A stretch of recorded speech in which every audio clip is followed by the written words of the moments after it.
اعوذ باللہ من الشیطان الرجیم، بسم اللہ الرحمن الرحیم۔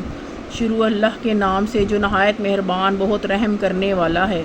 والشمس والضحاہا، سورج اور اس کے دھوپ چڑھنے کی قسم۔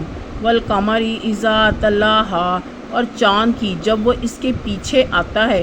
والنہار اذا جلاہا، اور دن کی جب وہ سورج کا جلوہ دکھاتا ہے۔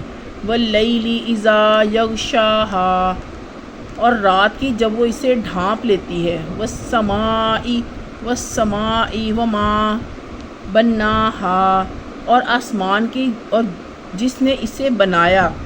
والارض وما طحاہا، اور زمین کی جس نے اسے بچھایا۔ والنفس وما سواہا، والنفس وما سواہا، اور انسانی نفس کی اور جس نے اسے ٹھیک بنایا۔ فَأَلْهَمَهَا فُجُورَهَا وَتَقْوَاهَا، اور پھر اس بدی کی اور اس کا تقوی اس پر الہام کیا۔ قَدْ أَفْلَحَ مَنْ زَكَّاهَا، یقیناً فلاح پا گیا جس نے نفس کا تزکیہ کیا۔ یقیناً فلاح پا گیا جس نے نفس کا تزکیہ کیا۔ وَقَدْ خَابَ مَنْ دَسَّاهَا، اور یقیناً نامراد ہوا جس نے اسے آلودہ کیا۔ کذبت ثمود بطغواہا، قوم سمود نے اپنی سرکشی کی وجہ سے نبی کو جھٹلایا۔ قوم سمود نے اپنی سرکشی کی وجہ سے نبی کو جھٹلایا۔ اذ انبعثت اشقاہا، جب اٹھ کھڑا ہوا اس قوم کا بڑا بدبخت۔ فقال لهم رسول اللہ ناقۃ اللہ وسقیاہا، اور تو انہیں رسول اللہ نے کہا اللہ کی اونٹنی کی حفاظت کرو اور اس کو پانی پلانے کی۔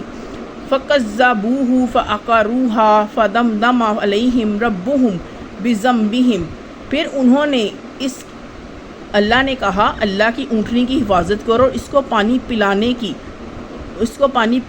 کی، پھر انہوں نے اس کو جھٹلایا۔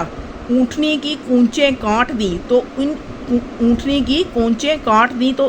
تو ان کے رب نے ان کے گناہ کی وجہ سے ان پر تباہی ڈال دی۔ ربہم بذنبہم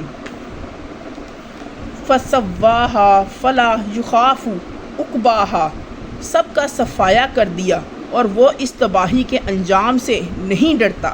اللہم صلی علی محمد وعلی آل محمد کما صلیت علی ابراہیم وعلی آل ابراہیم انک حمید مجید۔ اللہم بارک علی محمد وعلی آل محمد کما بارکت علی ابراہیم وعلی آل ابراہیم انک حمید مجید۔ آج ہم نے سورۃ شمس کی تلاوت کی، ترجمے کے ساتھ پڑھا۔ اللہ تعالیٰ ہمیں قرآن پاک پڑھنے، پڑھانے، سیکھنے، سکھانے، سمجھنے، سمجھانے کی توفیق عطا فرمائے، آمین۔